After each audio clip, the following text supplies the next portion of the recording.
Karen called cops for my parking. She was speechless when my son showed up as sheriff. The sun hung high over Willow Lane, casting sharp shadows on the manicured lawns of our quiet suburban street. I'd lived here for 15 years, raising my son, Caleb, in a modest two-story home that carried the weight of memories, some warm, others jagged. Across the street lived Karen, the self-appointed guardian of neighborhood order, her eagle eyes scanning for any infraction. She'd been a thorn in my side since the day we moved in, but I never imagined her petty crusades would unearth a wound so deep it would shake us both to our cores. It started with a parking spot. My old pickup, battered but reliable, was parked slightly over the line into Karen's designated street space. It wasn't a rule, just her rule, one she enforced with the zeal of a dictator. That morning, I found a neon yellow note taped to my windshield. "Move your truck or face consequences." I chuckled, tossing it aside. Karen's notes were as common as the sparrows chirping overhead. But by noon, a police cruiser rolled up, its lights flashing silently. Karen stood on her porch, arms crossed, a triumphant smirk curling her lips. I stepped outside, irritation simmering. This was new even for her.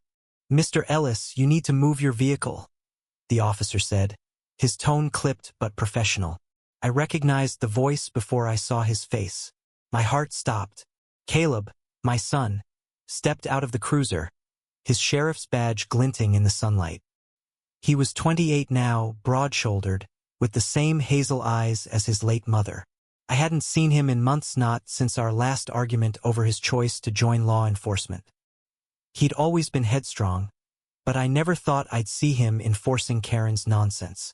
"Caleb," I stammered, my voice a mix of pride and disbelief. Karen's smirk faltered, her eyes darting between us. "You're his son," she sputtered, her composure cracking like thin ice. Caleb's jaw tightened, his gaze flickering to me before settling on Karen. "Ma'am, I'm here to address the complaint," he said, his voice steady but laced with something deeper, resentment, maybe, or duty warring with loyalty. The neighbors had started to gather, their whispers buzzing like flies. Karen, emboldened by her audience, launched into a tirade. "This man's truck is a blight on our street. He's always breaking rules, disrespecting our community." Her voice rose, shrill and accusing, painting me as the villain in her perfect little world. I clenched my fists, biting back a retort. I'd spent years ignoring her, but this felt personal, like she was digging into my life to prove a point. Then came the twist I never saw coming.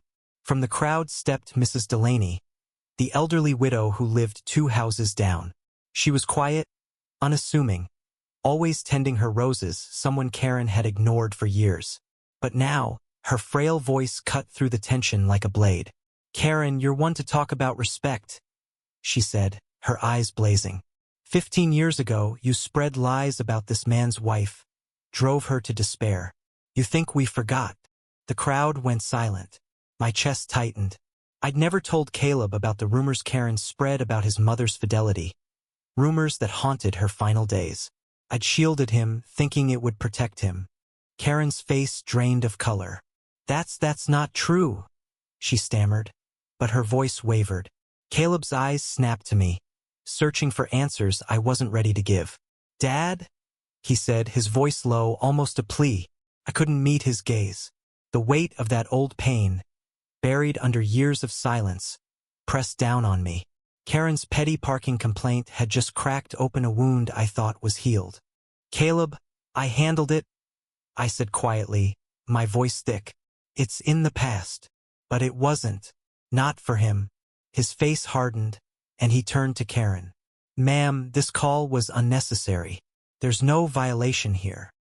His words were professional, but his tone carried a quiet fury. Karen, for once, was speechless, her mouth opening and closing like a fish out of water.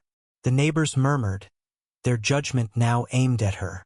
Caleb climbed back into his cruiser, his eyes avoiding mine. I wanted to call out, to explain, but the words stuck in my throat. Karen retreated to her house, her crusade crumbling under the weight of her own history. Mrs. Delaney placed a trembling hand on my arm, her eyes kind but heavy with shared grief. "You should talk to him," she whispered. I nodded, but the knot in my chest told me it wouldn't be easy. That night, I sat alone in my kitchen, the silence deafening. Caleb hadn't called. The parking spot was empty. My truck moved to the driveway. But the real emptiness was deeper. Karen's call to the cops had been a petty power play, but it had forced me to face the truth I'd avoided. My silence about his mother's pain had built a wall between me and my son. I'd thought I was protecting him, but maybe I just left him alone in the dark. The next morning, I found a note on my doorstep, written in Caleb's precise handwriting. "We need to talk. I'm ready." My heart lifted, then sank. The road to healing would be long, paved with truths I'd buried for too long.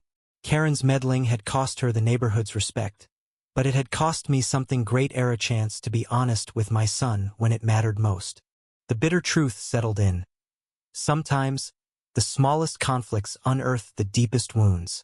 I looked across the street at Karen's house, her curtains drawn tight.